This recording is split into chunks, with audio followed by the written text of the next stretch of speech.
Well, all the focus this weekend is on the international drivers coming to NASCAR for a one-off race or for a part-time schedule. It was actually the only full-time international driver, Daniel Suarez from Mexico, who was on pole for the Indianapolis Road Course. Now, once again, as I said, we have a bunch of international drivers in the field this weekend, doing either a one-off event or running a part-time schedule. Jenson Button has run a part-time schedule this year. I think he's made 3 or 4 starts this season.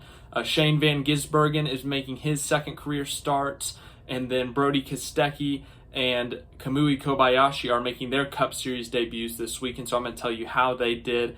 First, in the NASCAR side of things, in terms of the playoffs, Daniel Suarez, who is currently below the cut line by 5 points, he is on pole, so he's in a great position to get some stage points early on, potentially win a stage. But not only that, he's got a fast car, and he's a really good road course racer, so he could very well win the race. Then we see a couple other bubble guys. We see Chase Elliott, who technically is still mathematically able to make the points situation work, but realistically, I think it's a must-win. He starts third. Michael McDowell, who is currently 3 points out, he starts fourth.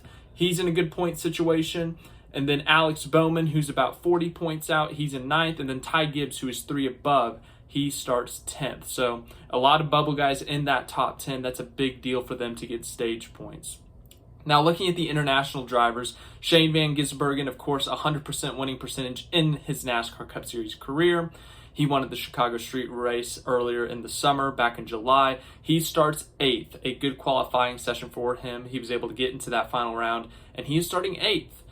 His Supercars rival, I guess, Brodie Kostecki, who currently leads the Supercars standings, he starts 11th. Now, Kostecki, it was not a clean qualifying. He had a fast lap, yes, he's starting 11th, was just short of that final round, but he did crash after his lap, so made some contact with the wall, but it looked like it should be able to be repaired, so 11th for him. Then we got to scroll down the order just a little bit to get to our next guy, Kamui Kobayashi, starting 28th in the 2311 car.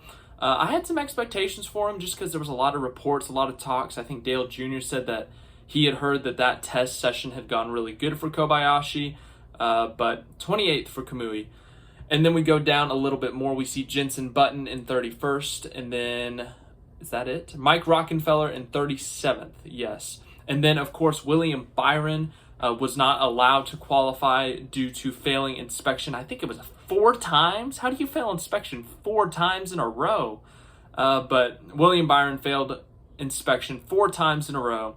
And so because of that, his car chief got ejected. He lost selection of his pit stall. He was not allowed to qualify. And I think tomorrow he's going to have to do a pass-through on the first lap of the race. So starting dead last, has to do a pass-through.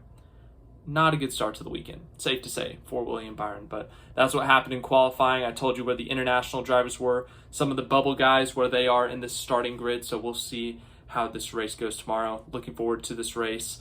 Let me know what your thoughts are, and I'll see you for the race tomorrow. Thanks again for watching.